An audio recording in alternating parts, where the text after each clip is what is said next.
Well, thank you so much. I'm very grateful to have you here. Um, I have told some of you I woke up this morning and decided to entirely rewrite this. So it's a bit of a test. We're in this together. It's a hopeful statement. I promise to stay within my time limit. So I came across this. Is this very loud? This seems very loud to me. No, you're okay. Um, I came across this poster many years ago at Dublin Contemporary during a festival, and it says, "I won't save the world. Go volunteer at a soup kitchen, you pretentious fuck." And I really love it. I really, really love this idea because I suppose it makes us really question what can art do in that space. And so I've often kind of gone back to this, especially with my students, to think about what is art's role within the social space? Because actually, if we think about it, working at a soup kitchen is a far more effective way to change the world in some contexts. In other times, not. So I like to think about what does this mean to do? So what I'm going to try and do is talk through three problems that I've faced as a practitioner in regards to this. And I do want to caveat that I'm coming at this as a practitioner as opposed to some form of cultural manager. I want to start with my grandmother problem. My grandmother, 4'10", hair like the Queen, loves me fiercely, just wants me to be safe, just wants her family to be safe, just wants a world in which they can be safe, is also a racist conservative. So she's not inherently an evil person because she has love in her heart. So how do we work with people and like we were talking about with Bernadette, this question of proximity, how do we work with people who are not like us in this space? And how do we ensure that we're not just using our art to make people just like us?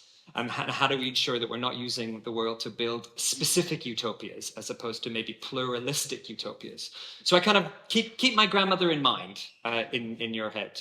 And I'm going to talk through this problem through a project that I did with the Gallery of Modern Art. I should caveat this: that the two projects I talk about have all occurred within the realm of local authority organizations, so city council organizations, as opposed to private organizations.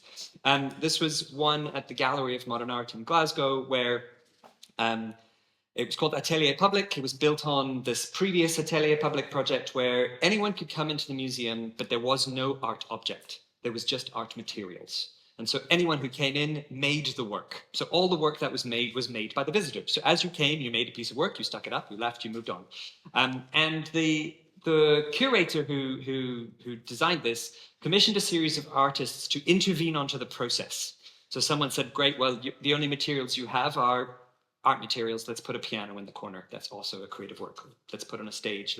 So I was invited to intervene on the process. And what I was interested in is that the way that the curator was framing this engagement process was very much based on happy, consensual, ameliorative process. Come make art. Art's lovely. We can be art together in a happy space. And I thought, oh, is art only happy? So what I did is I invited people, and I just include this, you don't need to read it. This was included in the very first moment that you stepped in. You were invited to a destruction act. Halfway through the event, you were invited to wreck as much art as you wanted. And so people knew that this was happening, and it was happening on this date. So they said, you can come and you can protect your work, or you can break other people's work, or you could do what you want. It's going to happen at this date. Let's see what happens. So when people came, it was a pretty bacchanalian experience of utter destruction. There was beauty in its chaos.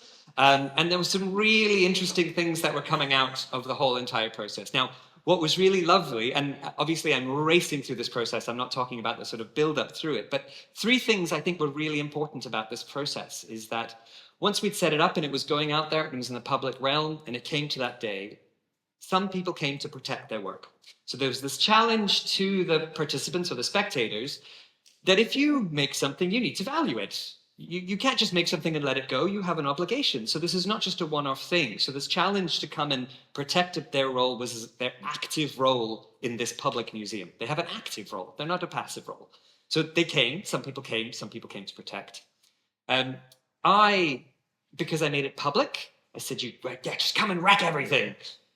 Because this was public, these people showed up half an hour before the exhibition with all this bubble wrap and said, we don't believe any art should be destroyed. We think art should always be kept. Nothing should be destroyed. So within the framework that I developed, they had to be valued. So they set up this military camp in the corner where they would run around and go and get something and save it, and they would take something else and wrap it up, and they created this almost, I say, a military camp of protecting it. And that was a really interesting process. You had this tension of those who kind of keep things, those who were kind of going against what I was saying. But I think the thing that was most interesting to me, and what I will probably spend the rest of the time talking about, was that whilst we were going through this process of destruction, some things from the museum became apparent that I don't think anyone but the museum was aware of. Because it was a public space, people would come and put whatever they wanted onto the walls. And the museum gallery staff, I have nothing against them, but if it was offensive, they would really quickly make something else, and they would put it on top of this. And so you would have things, during the destruction act, it revealed the other sorts of things that had been hidden. And so there was this question to this museum about, well, actually, if you say this is a public act, but you're actually deciding and censoring what public expression is, how do we really kind of challenge and critique this idea of who you think the public is? Is there a specific idea of who the public is? And so the museum was really kind of, through this destruction act, it was being revealed as to ways that they were framing their publics. So I think this was a really interesting thing, because I think in museum and gallery and public art spaces, that space for plurality is difficult. Put that to the side, because I think within this space, you okay? No, you're okay. I just don't want someone to die during my talk. Please don't die. I would hate to have that. So in this space of gallery context, is how do we encourage this, what I call this pro-social conflict? And there's lots of people, we've talked about Chantal Mouffe, we've talked about lots of different people in this space who encourage those concepts of agonism, and that's very important to me. But I think the one that I always go back to is the quote in red by Rosalind Deutsch, who says that conflict, division, and instability then do not ruin the democratic public sphere, they are the conditions of its existence. So in this conditions of existence of the public realm, how do we ensure productive conflict is a really important thing to me. And this is problematized by a second thing, which I'm going to come back to, which is this question of policy or public intent. And I'm just going to pause that video, because often institutions want art to do certain things. And that might be because they've got policy remits, that might be because they've got certain political aspirations. And then once that artwork exists, it has to go out in the public and do those things. And I have a question as to whether or not art can reasonably do those things. Can art be expected to affect and change, for example, social poverty, when that's actually a governmental, in the gift of the government to adapt? I'm not saying art cannot contribute to the conversation, but when we start talking about KPIs of having to deliver these things, I'm cautious about art being the thing that has to do that. And I wonder to what extent that offers a sense of despair. So this was a project in Glasgow where I was invited to broadly make a critique or a comment about the violence in this particular area of Glasgow. And so the idea was, come in, do a piece of work, violence is fixed, well done everybody. And so I invited small children, Glaswegian children, to instead hit me with sticks. If only because going to this question of can I affect change within that space? No, I cannot, but can I maybe add to that conversation? And so I think there's a space, I suppose, of how we can add to those conversations as opposed to try and recreate certain utopias. Because I think there is a question about how positioning art to do these things might lead to disappointment. Although, just give me endless faith, you'll notice I'm not wearing a helmet. And the endless goodness of humanity means that when he does actually go for my head, he changes his mind. So yes, there's a question about how we ensure that we are not disappointed through those processes. And the last thing, which I will kind of spend the rest of the time talking about, so there's two things. There's this one about my grandmother problem, this plurality question. There's this question about intent and KPIs and deliverables. And then this last thing I want to think about, which is infrastructure. And I won't go too much into this process, but I have begun to think about infrastructure like a trellis. So a trellis is usually a wooden structure, usually has a sort of lattice like this, and you plant it below a plant and it helps the plant grow a certain way. And it can be hard infrastructure, so you can think of the pieces of wood, like our contracts, our buildings, our roads, our physical, tangible things. And you can think of the spaces between the trellis as the soft infrastructure. That's where the plant grows, that's where fruit grows, but that's also where our relationships are, where our connections are. So a trellis is this thing, you put it down, and then a thing rides around it. Good, I'm on track. The problem is that I think we forget about everything in life is that infrastructure is invisible. And we might look at a plant and go, look at the shape of that plant. Isn't that wonderful? But actually that plant is the shape of that plant because of the infrastructure beneath it. So we might look at this beautiful row of roses and go, well, that's wonderful because that's the shape of those plants. But actually it is the shape of that circle because the infrastructure around it has predicated that way. And it does mean that our projects are the way that they are because of the infrastructure around us.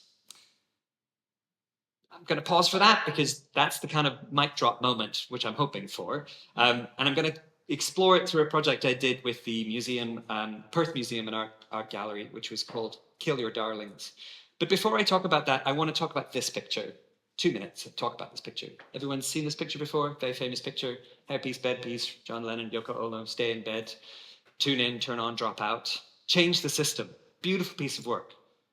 The less famous image is this one, which is John and Yoko waiting for the maid to make the bed so that they can continue to protest against the system. Maybe not. So there is this mismatch of what are we saying we're doing and what are we actually doing? And that's the thing I think that is really important when it comes to questions of infrastructure, is we can say all these things, but unless our infrastructures match them, then it's not working. And then we need to think about those spaces. So what I tried to do with this project called Kill Your Darlings is broadly what has been kind of brought out with before, which is some form of institutional reflective practice. It was broadly a commission to think about museum management practices and how museums might be able to think of publicness of a museum differently, especially in the UK when a lot of museums are sort of put out to trust. They're put with a whole bunch of experts who are then sort of keep it spaces, and I get that that's why they're, but how do we ensure that these spaces are public? So this commission was over 6 months where I tried to sort of engage with them about their public galleries, and I would do projects like this and they would freak out because if I made this image public, then they think the public wouldn't think that they could care because they hung a picture sideways.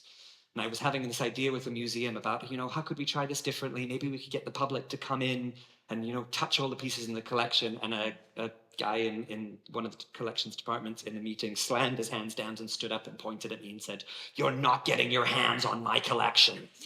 So it's not your collection, but okay, there's some emotion here. So I think there's this question of how spaces operate. And so I really wanted to know about how things could be different. And I was just getting really frustrated with everything. And so speaking to my husband about it, going, I just want to burn it all down. Like, just start there. Like, let's just get rid of everything and burn it all down. And of course, I'm not suggesting, am I suggesting? I'm not suggesting we burn it all down. But I think there's this question about how this provocation of burning it all down, destruction, is a space to think about difference. And I refer back to Alfredo Yar's Skoghall Konsthall. I think people know this work. He was in a project in Skoghall where there was no creative space, cultural space, so to speak, but it was a large paper mill producing town. So what he did is he built a large cultural space out of paper, had a series of activities, and then he burnt it all down. And despite people sort of going, "Oh, please don't burn it down, we really like having this space." But what he says is that he didn't want to impose on a community an institution that they had never fought for. And so this idea of the best way to move people to act is by awakening a consciousness of what is missing in their lives. Now, there's a sort of issue in that in terms of who gets to decide what's missing and what's not there. And I understand all those sorts of things, but I quite liked the provocation that in the process, in the provocation of destruction, there's a chance to rethink. There's a chance to think of hope. And so for me, a lot of the project with the museum was to set up this relationship of a we, of how I'm not coming in here to burn it down. However, I am going to propose that. I'm going to propose that with every understanding that we'll never get there. But that's a we. That's a matter of being a we. So through that we, I did a whole series of projects where we built things out of cardboard to talk about value and what's the most interesting thing and what's your favorite object and et cetera, et cetera, et cetera. Really, these were sort of workshops and activities to think about how the infrastructure understood itself. And they were broadly sort of affective, but they were also sensory. I met this amazing woman, and I will talk about her in the break, but she can smell Alzheimer's. There's tests done on her. She can smell Parkinson's, various types of diseases, and she lives in this small town. And so I said, hey, do you want to come and smell the museum? And she went, this is wonderful. And through the museum, she was smelling these objects and giving insights to the objects that the museum didn't know that they had. So she was smelling a piece of a ballistic from the Paris communes and was able to smell senses of the original propellant that was on there that no one else could know. She was smelling elements within items of wood that were in the collection. Hilariously, also, I find this really funny, is that the museum said, yes, she must come in, and she put on the gloves, and she took the gloves, and then she would go rub it all over her face. Anyway, I also made museum bread. I harvested the yeast in the museum space to be able to grow a sourdough from it, and from that I served it back to the museum. It tasted like the museum smelled. Not sure what I feel about that. But then there was also these external-facing objects. These external-facing objects were very, again, workshops and activities about how the infrastructure was stood externally. The key part of this activity, and what I'll spend the last 3 minutes or so talking about, was this exhibition space that I developed, which had a whole series of presentations of objects that they had in the gallery. And then this cast your vote system where we had these 13 representative items in their collection. And the public could decide on what the item they thought was the most valuable. Value was left open, commercial value, economic value, social value. But the provocation was that the least valuable item we would destroy. So up to you, folks, you decide. So all these tokens, you could see that the votes were up and down, kind of going up each week or going down each week. And then there was these tokens that could get put in so you could see what people were voting for. And that was key because you had to see what other people were saying. So for example, you would see one week the papyrus really high or the football really low. And so the football team would come in and go, well, fuck that, I'm going to vote for it. And then someone else would come in and go, I can't believe the church thing wasn't voted for, so I'll vote for that. And then you had this debate and discussion of how the infrastructure is working. And I think what was really interesting was that what was decided to be the most valuable was not an item that the museum collection would have suspected. And we were talking about this, and this woman who was just part of the process did say, and I had to write it down, she just did say, maybe you're not the experts in what you think the public wants. Maybe you just need to start there. And that's a really important part of what we think the process should be. But I think the most useful space, and this goes to both the infrastructure, the policy intent, and the question of plurality, was that there was this wall on the museum, in the gallery space, the space where literally people could write onto the walls. And that plurality of voices, that vocality that they could see, then become a really interesting space where you would get really profoundly complex things, and also, yes, a few penises, and you would get, yes, a few, other children's comments.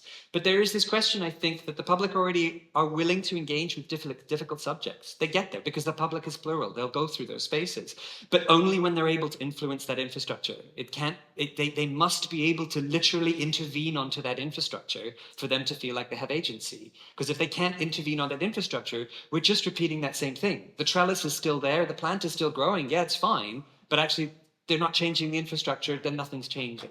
So we had to then be able to kind of move forward of how we would go through it. I don't have time to talk about which element was destroyed. No, that's interesting. Destruction. Flip the table. Let me see if I do this. But what I suppose what was interesting through the process was maybe? Yes, there we go. I don't have time to talk about why the item was chosen that we're going to destroy and what happened to that. Broadly, I will tell you that the artists got wrong. But I am suggesting that in this process of proposition for destruction, new relations emerged.